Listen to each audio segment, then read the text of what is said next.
Welcome to Space Center Houston, release of the Texas Innovation Dollar. My name is Ralph Ross, Dr. Ralph Ross, and I'm the coordinator for this event here. Wow, this is a wonderful event. I see some wonderful friendly faces from all over the place. I want to present to you my wife. This is Judge Phyllis A. Ross. She's my, the other half? Better half. And I am the newly re-elected A&A governor. I want to acknowledge our newly appointed Mint director. There he is. Wave your hand. Let's give him a hand of applause. We are so excited and we are so happy that you are here. All right, well, let's get things underway. I like to present to you a live video from the United States Acting Mint Director. Hello, I'm Christy McNally, Acting Director of the United States Mint, and it's truly a pleasure to join you today to celebrate the release of the 2025 American Innovation Dollar coin, honoring the pioneering work of mission control at the Johnson Space Center in Houston, Texas. A sincere thank you to Dr. Ralph Ross and Judge Phyllis Ross for organizing today's event and bringing everyone together.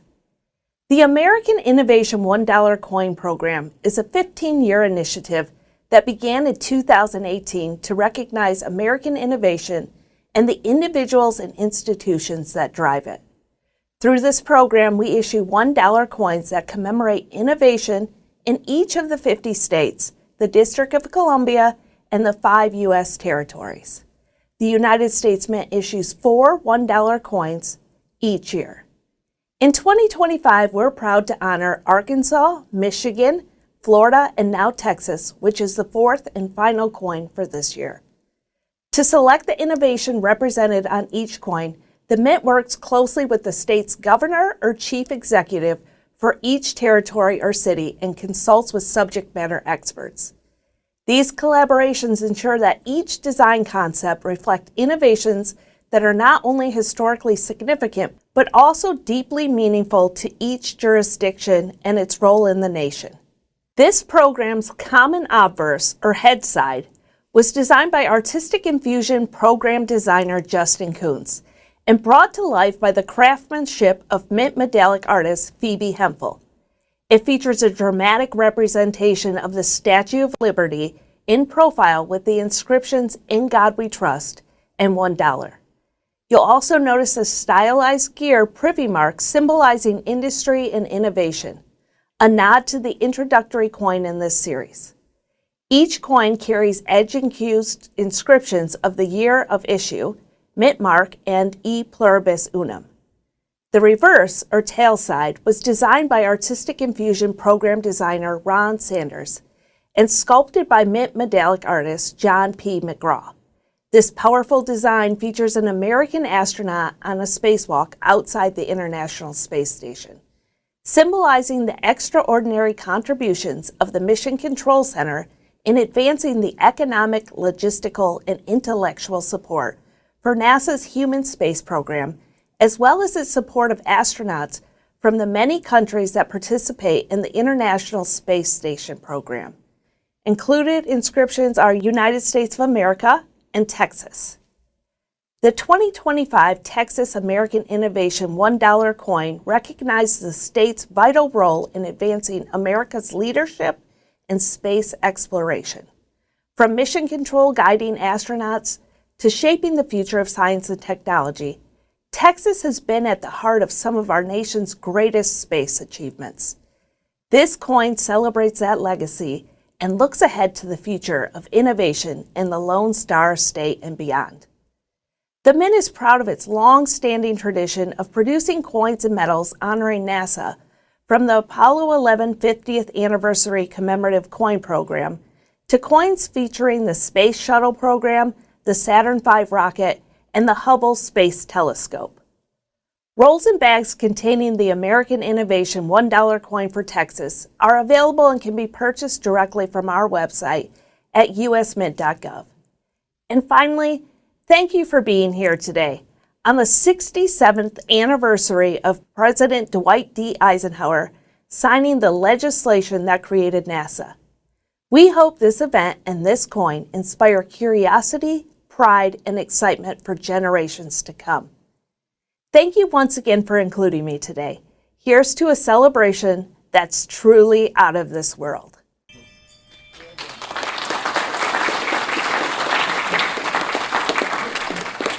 I'm going to use a word called serendipity or serendipitous because on July 29th, 1958, 67 years ago, our president at that time, Dwight David Eisenhower, signed an act, legislation, authorizing the research, studies, follow-up on space, inside and outside Earth's atmosphere, and he called that place NASA, National Aeronautics and Space Administration.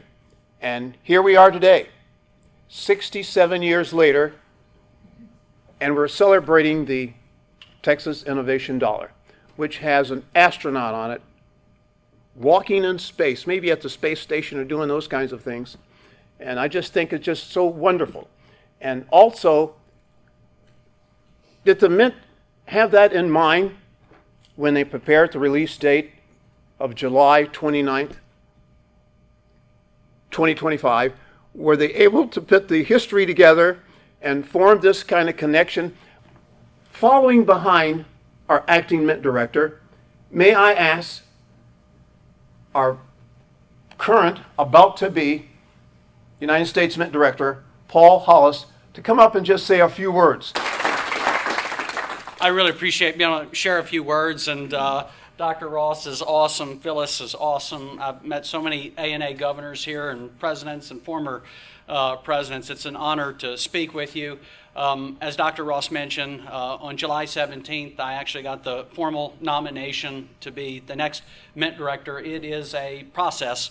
At this point, I go before the United States Committee on Banking for them to have a hearing on my nomination, because with the U.S. Senate, it's advice and consent, and then at some point I hopefully will go before the United States Senate for full confirmation. It's a lengthy process, but it makes sure that the right individuals get in office, and I look forward to that later this year. But the really cool thing, and that's what Dr. Ross had alluded to, was what got me started in coin collecting. And one of my very earliest memories as a child was what he had mentioned, the first time I ever saw a coin, and it was from my grandmother, and it was a peace dollar. What's interesting is my two brothers looked at the coin, and they held it for all of 5 seconds, and then they gave it to me, and I just wouldn't stop looking at it. I thought it was the coolest thing in the world, and I actually still have that coin today. When I go through this Senate confirmation process, it'll be in my pocket. When I got married, it was in my pocket. When I had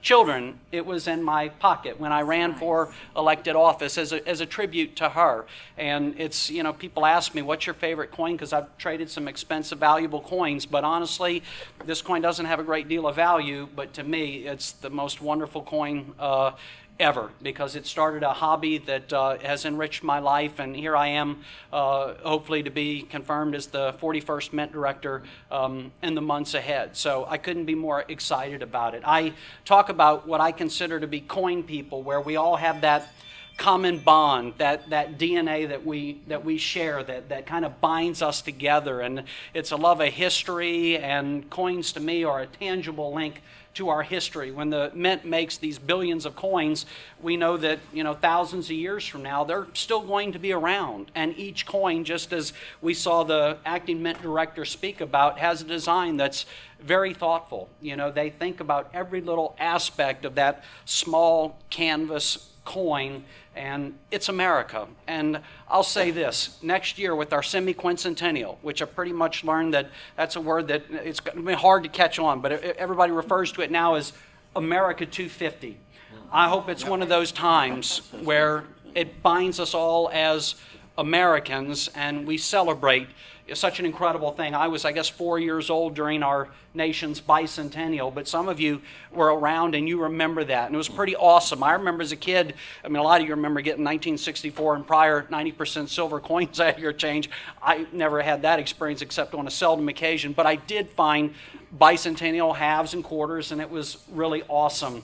And so my point is I hope to go into this role at a year that I think is going to be a really amazing year for our country. And I have to tell you in my closing that of all the different things that have been important in my life that I have truly enjoyed, the one thing that has kept me engaged and excited and, is my love of coins and the passion that I've had since that very moment that my grandma said, "Here, take a look at this coin," after my brothers passed it over to me, and I just couldn't stop looking at it. So again, thank you all for giving me a few moments to speak, and I appreciate everything that you all do for the hobby, and I look forward to years ahead working with everyone. Thank you. Thank you. Now I like to present next, after we talked about the mint, the coinage, those kinds of things, as a person who started collecting around 12. Vietnam veteran, MD doctor, did wonderful things at New York City College University, Columbia University. He is what we call an addiction physician. So if you're addicted to anything, most of us are addicted to coins, coin collecting, numismatics, those things. He can really help you with that. He looked at disorders and those kinds of things. I'd like to present to you Dr. Lawrence Brown. And Dr. Brown was a chairman of the Citizens Coinage Advisory Commission. Now, those are the people who tend to look at coins, make a decision, yes or no, I like it, I don't like it. People submit the drawings and this things and those things. And he was chairman of the committee that say, okay, this is great, let's go with this bicentennial or this or that. So he has the inner operation and understanding of the beginning of U.S. metals and coins, and he's going to give us a small presentation.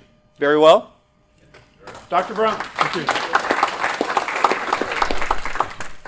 Good afternoon. It's been a pleasure, and I thank good Dr. Ross for sharing and inviting me to come and share this moment with you. This is, in fact, a pleasure. So I'm going to cover a couple of things pretty quickly, and thankfully, on many of my slides, I won't be able to go into detail. I won't have to go into detail because Kristen did a great job in giving you that background. So I'm going to share about your role.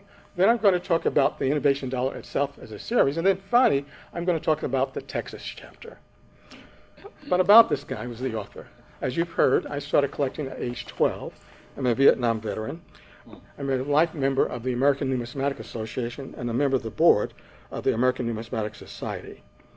I'm a former member and former chair of the Citizens Coinage Advisory Committee. So I'm going to share with you that, number one, you have a role in the design of American coins, if you choose to utilize that role. Really is up to you, and I'll explain to you more detail.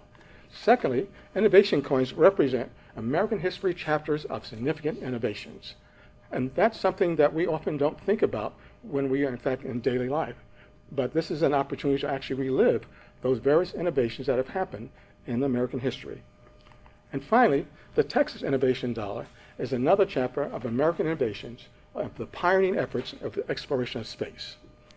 First, I want to talk about your role in circulating and commemorative coins and metal designs. Number one, to let you know that there are important stakeholders, many of you know, as Congress, in fact, that authorizes, signed by the President. There's the Treasury Secretary who actually then takes the football from then and then hands it over to the Mint Director, who, with the great people at the U.S. Mint, they actually put things together, and they actually also include certain panels for consultation and review. The Commission on Fine Arts does the consultation, Citizens Coinage Advisory Committee does review and provides that to the Treasury Secretary. This is the process. In medicine, we have these fantastic, phenomenal pathways. In my medical school, we call them the Krebs cycle. You always had to learn what it meant. But this is one that says that from the very beginning, see, they did tell me, it does work. So Congress passes it, Mint creates the design requirements. Then there's artists at the U.S. Mint who have to design it. The Mint and stakeholders get together to review those designs. Then committees recommend the designs. These are the committees that I'm going to talk about a little later. The Secretary of Treasury finally makes the final decision, and then it goes back to the Mint, where there's sculpturing of the Mint, the dies are created, and does test strikes before the product is finally produced. The Commission on Fine Arts, in fact, is one of those panels that review it. They've been in existence since 1910, It authorized or review coins and medals since July of 1921. There's 7 total members there. And with them, there's also the Citizens Coinage Advisory Committee, established in 2003. The enacting legislation included 11 total members, a historian, a medallic art sculptor, a numismatic curator, 3 people representing the general public, 4 political appointees, and a numismatist. Now I'm going to turn to innovation dollars. In fact, this is one of those sets that I'm going to say that if I had to recommend a set for consideration for our young folks to look at the innovations in the United States, this would be the set I would suggest they intake. Number 1, you've heard about the beginning, authorized in 2018. You've also heard about the fact that it really focuses on innovations and innovators. One of the things that sometimes is often forgotten, it also focuses on those innovators as well as the innovations, I'm going to share with you some examples of those. But the importance of this is that it promotes the importance of innovations and particularly the pioneering efforts of folks to do so in the United States. The obverse is always going to have a denomination and God we trust. The reverse is going to have the United States of America. And the edge is always going to be, in fact, we often say about 3 sides of a coin, is going to have the year, the mint, and e pluribus unum. This is one of the few coins that us modern coin collectors can say that we can actually see information on the edge. So that makes it also phenomenal in that respect and different. Women on coins. To me, I was particularly pleased to hear that in this set, you actually get to celebrate 3 innovating women. And particularly so, and your far right is actually Ray Beck Montague, who is important that she use actually the technique of engineering to actually develop using a computer on a military warship. Satima Clark, she was phenomenal, in fact, as an educator and an activist, and felt to be the mother of civil rights. And probably the first, in fact, coin pertaining to space was actually by the scientist Annie Jump Cannon, who actually was phenomenal and actually coming up with a system of classifying stars. So innovation dollars does honor women, and I think it's particularly important because we're sort of on the heels of, in fact, having one program that actually looked at and continues to look at first spouse, and then as well, the one that we're still in the midst of, the American Women's Quarters Program, which, by the way, the most recent quarter was celebrating another woman, another phenomenal woman in space, actually, Vera Rubin, Dr. Vera Rubin. She actually was phenomenal in terms of being able to actually define what was dark matter and how the galaxies rotate. The Innovation Dollar, again, themes provide significant innovations in space exploration. You've heard earlier, I mentioned about the classifying the stars from Delaware, the Maryland Hubble Telescope, the in fact, Alabama, actually the Saturn rocket, and Florida with respect to the space shuttle. So the Texas dollar represents continuing that story of innovation in space. Again, the background, as is the case, whenever there's a meeting of the CCAC, there's a meeting that is also published in the Federal Register. This also is reviewed by the Commission on Fine Arts. They reviewed it oftentimes before the Citizens Coinage Advisory Committee. They did not have a quorum, but they made a recommendation on the coin, on the design. The cast of the CCAC, they met in February 27 of 2024. 8 of the 11 members were present, and they reviewed it along with Mint staff, and particularly the chief engraver, who's invaluable during these sessions to give feedback and answer questions that may come from the committee. Here also the liaison from the Texas governor, along with the curator of the National Air and Space Museum of the Smithsonian Institute. So here's the story. Here is the plot. Are you ready for the plot? You sure? I just want to make sure you're here. Okay. The presentation was 9 candidates for the design. Remember, this is designed just looking at the reverse. The obverse will always stay the same. Comments were made by the liaison from the Texas governor, preferring, in fact, design 3. Comments were made by the curator of the National Air and Space Museum. And conversations were made also with feedback provided by the chief engraver with comments. In fact, each member of the CCAC is typically only given 5 minutes to review and comment about each design. That's often not an easy task when you have to be able to say and appreciate, in many cases, not only they might say the design itself, but also sometimes actually the voluntary inscriptions. So there's some mandatory inscriptions, but there's others that are in fact additions to those. The comments by all the CCAC members. Again, the results. After, in fact, extensive conversations between all the parties, there was, in fact, a robust discussion, along with, in fact, more in-depth discussions by the Texas governor's liaison. And on a subsequent vote, the CCAC, in fact, voted and made their presentation to the secretary, who eventually then made the decision. So this is the decision ultimately made by the Treasury Secretary. And that means, and again, in the summary of my talk, you have a role. Remember, in fact, in the beginning of that process I shared with you, you elect your congressional representatives in the House and the Senate who actually done with authorizing legislation. Number two, innovation dollars continue to represent American history, and particularly significant chapters of innovations in American history. And finally, the Texas Innovation Dollar is another of those chapters, another chapters that continue to say how we as Americans continue to explore and examine ways in which we can make space even more realistic to us. Thank you so much. Thank you, Dr. Brown. All right. I've got Mr. Richard Laster, and he's my collaborator in all this. So, Richard, would you come up, please? And Richard is the past president of the Great Houston Coin Club, Texas Numismatic Association, and he's got several clubs he's the president of in the Dallas area, all over the states. And he's going to present Mr. Jerry Ross. Okay, thank you. Was about 2 months ago during the TNA show down in Conroe that was talking to Ralph, and he said, wouldn't it be neat, good, great, I don't remember the exact word, if we did a release party for the Innovation Dollar and do it at NASA? And we all said, yeah, that'd be a great idea. Then he went through and he said, wouldn't it be wonderful to have an astronaut? And I made it, held up my little hand and said, I know a guy, and he'll be a great one. I have known Jerry Ross, he's kind of in my extended friend group for at least 30 years.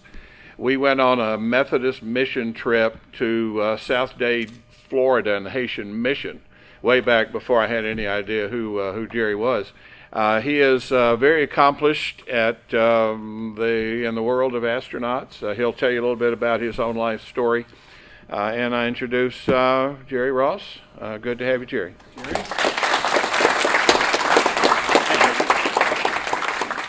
Well, good afternoon. It's a pleasure to join you. This group kind of ties together a lot of the things that I started out as a young person in Indiana enjoying. I grew up enjoying playing baseball and thought maybe I'd be a professional someday, but I found out that you had to be good at it to become a professional, so that kind of went off the list pretty quickly. I was a coin collector as a young guy, and it was a great time to be a coin collector because you had wheat pennies and you had buffalo nickels and you had mercury dimes, and you could get them out of your pocket change. So it was a pretty nice time to be doing all that. But as time went on, I progressed into a busier life cycle. The coin collecting kind of fell off, and I didn't do much of that anymore, but I still got them.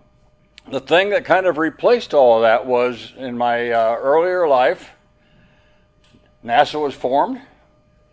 People started talking about flying in space, and eventually the first satellites were launched into space back in 1958.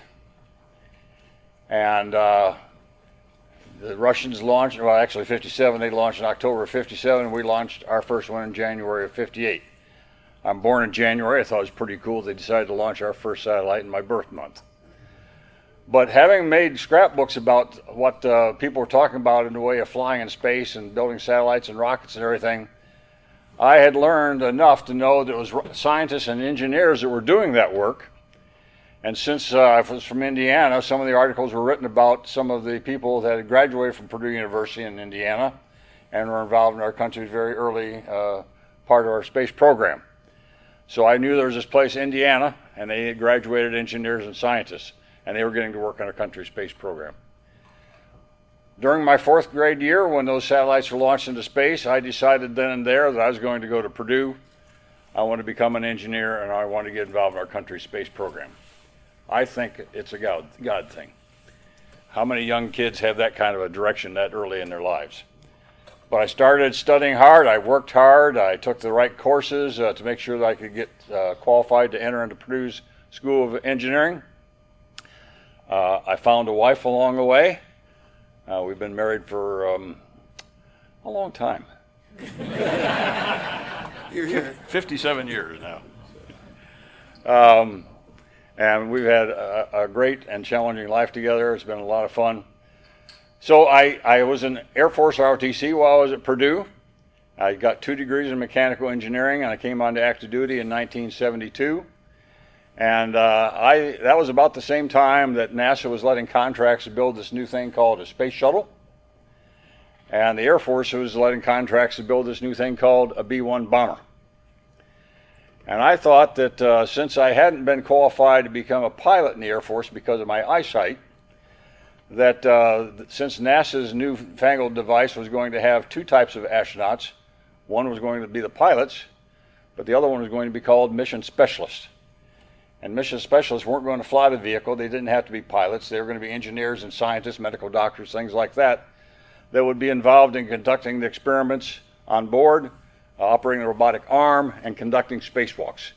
And spacewalks is the thing that really floated my boat. That was something I really could get my teeth into. So I found out that Air Force had started a new curriculum in their test pilot school, which was called Flight Test Engineer Curriculum. And as it sounds like, it was for engineers and scientists and others who were going to go to the school and learn to work with test pilots on how to test an airplane, to conduct the test, to write the reports after we analyzed the data, and that worked out very well. I applied. I didn't get selected the first time, but if you'll read my book, and I think you're going to get, some people will be hopefully fortunate enough to receive those books today, you'll find out that I didn't give up too easily. If I didn't succeed the first time, that was a challenge and an encouragement to try harder next time. And I always talk to young people and tell them the same thing, that you're not trying hard enough, you don't fail enough times.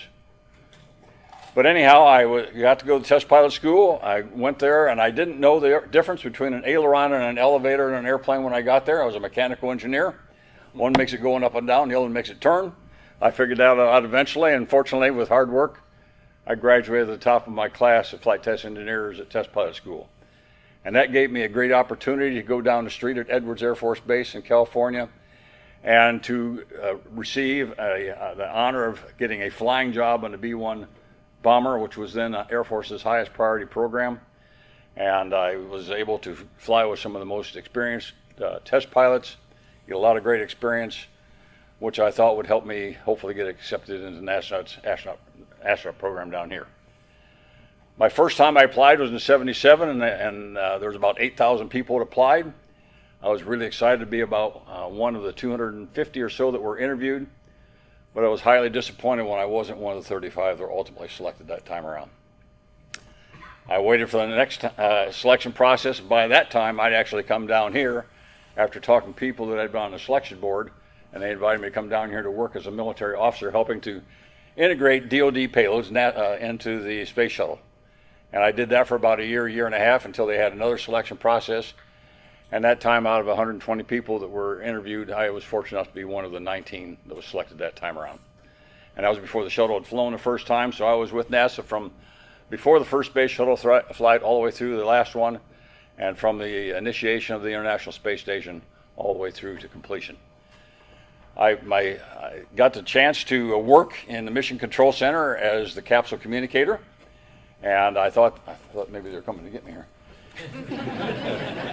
And that was a great opportunity because I can remember when I was sitting at home watching the Apollo lunar landings and being fixated and watching an empty mission control center with nothing happening, but I was still watching it. And my wife now, my fiance then, was going, "Can't we do something else?" But I was fixated on it, and I was thinking how cool that would be. So when I got to be a capsule communicator sitting in the mission control center at one of those quiet times between communication passes with the crew on orbit, I can remember kind of pushing myself back away from the console and just kind of looking around and going, this is even neater than I thought it was going to be. Of course, by then I was hoping to get a ticket to go fly. And fortunately, I got selected in 1980. First time to fly in space was 1985. And I was blessed to have the honor of flying 7 times, which is still the world record for the number of flights into space, and doing 9 spacewalks during those flights. My first flight was to launch 3 communication satellites into space and to go out on 2 spacewalks to investigate construction techniques. We were already starting to think about building a space station of some sort. So the press liked it because they called it Tinker Toys in space or Lincoln Logs in space. But we learned a lot from that. It's not the way we ultimately built the International Space Station, but we did learn that was probably not the best way to do it, but we also put some capabilities in our quiver that we could use if and when we needed them. My second flight was in 1988. My first flight, by the way, I was originally assigned to the Challenger flight, where we lost the vehicle and the crew. Our crew was originally assigned to that mission, and then things shuffled around, and I ended up flying 2 missions before that. And then I flew the second mission after we started flying again after the Challenger accident. On that flight, we had more damage to the tile on the belly of the orbiter than any other mission, and we were fortunate to survive that one. And had we not, that would have probably been the end of the shuttle program right there, losing 2 vehicles within such a short time frame. That flight that I flew in '88 was a classified DoD flight. That was '88. This is 2025. I still can't tell you what we did. If I did, I'd have to take you out back and how that goes. We know. Yeah, exactly. My third flight was in 1991. I was STS-37, and there's a plaque right up here from the crew after that mission. We deployed the Compton Gamma Ray Observatory. It was a sister telescope to the Hubble Space Telescope, but where Hubble looks at the universe in basically the same frequency bands that the human eyeball can see, the Compton Gamma Ray Observatory, as it sounds, was looking at gamma ray sources. And those come from the most powerful, the most explosive events that happen out there in the universe. It was about a $630 million satellite. And the big antenna boom that was supposed to release automatically and lock into place to be able to relay all of the data that the satellite was recovering back down to the ground for analysis got stuck. And I had to go out on an emergency spacewalk to free it. And I put all my good old Indiana farm boy knowledge to use, and I kicked that sucker.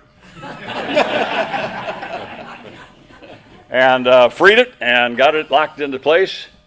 And it went on to do some incredibly great science. In fact, as an engineer, anytime you can cause scientists to rethink their theories, you have had a great day. And we caused the scientists to have to rethink many of their theories about gamma rays and their sources and their locations. My fourth flight was a joint mission with the German Space Corporation. I was the leader of I was called the payload commander. We had a laboratory in the payload bay of the orbiter, and we conducted 80 different experiments during a 10-day flight, round-the-clock operations, 2 12-hour shifts, and a lot of it had to do with studying how the human body adapted and changed in zero gravity. So we drew a lot of blood and spit a lot and peed in the tube a lot to try to gather all that data. My fifth flight was a very interesting one. It was a visit to the Russian space station, Mir. And we went up and docked and added a new docking port to Mir that all the subsequent space shuttle visits to Mir used to more safely dock to that space station. So I actually got to build 2 different space stations, or help build 2 different space stations. My sixth flight, which was in 1998, started the assembly of the International Space Station. So I love the reverse of the coin, with a space walking guy out there around on the outside of the International Space Station.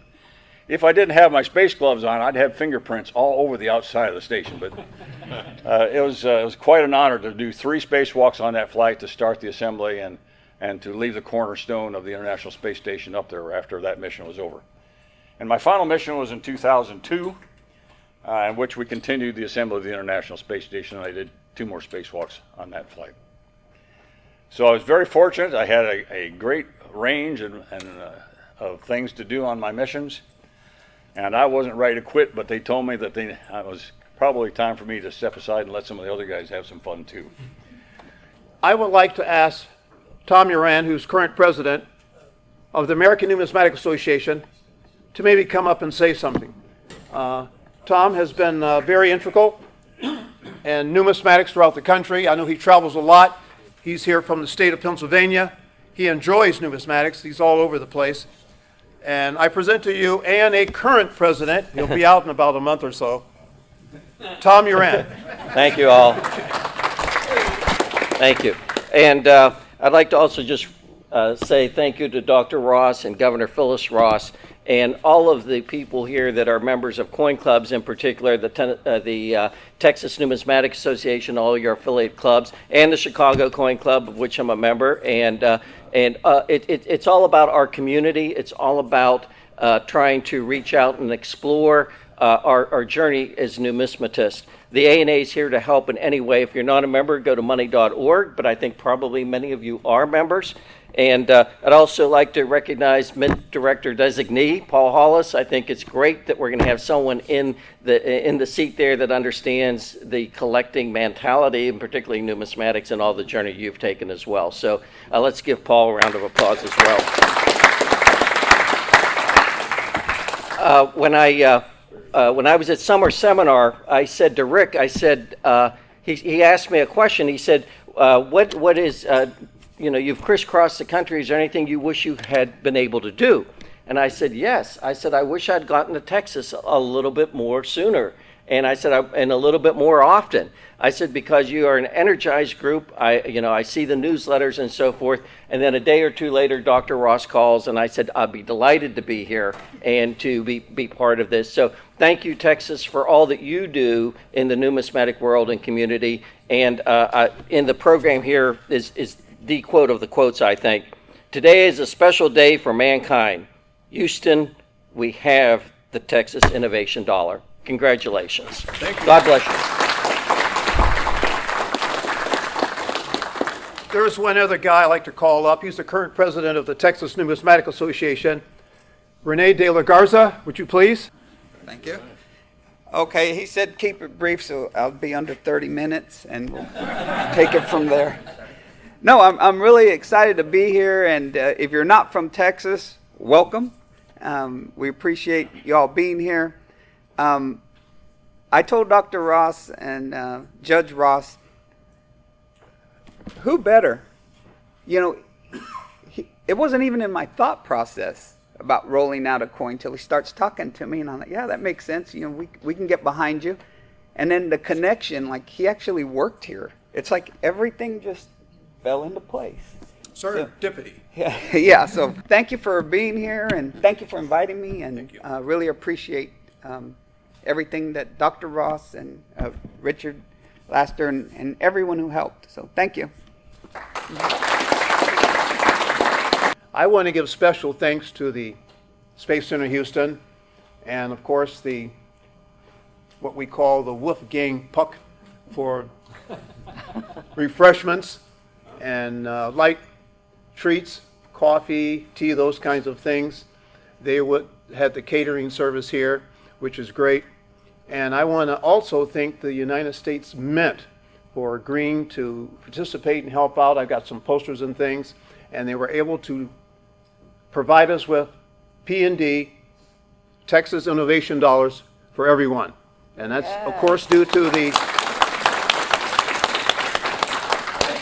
Texas Numismatic Association, which is a prominent coin organization here in the state of Texas, and our local area would be the representative of the Greater Houston Coin Club, which is in the Greater Houston area, of course. First of all, I want to recognize those who have contributed to this event today to make it a success. We want to make sure that we do Thank all of our sponsors and donors who have contributed to this event today. I think you all have done a magnanimous job to help us to get this space. Look at the great turnout to get everyone here, and the fact that you're all going to receive a P&D Texas Innovation Coin. That's outstanding. But we also want to thank our collaborator today, Richard Laster. Richard. Stand. Okay, Richard. Okay. And we want to acknowledge all the people who are here. I know Phyllis did that earlier, but I want to say it again, that this couldn't have happened without those people who have the wherewithal to get involved. They understand what I was trying to do, and they said, yes, they're involved on this. And so you see it's all here now. I want to thank everybody who was involved. I just want to say thank you, and thank you.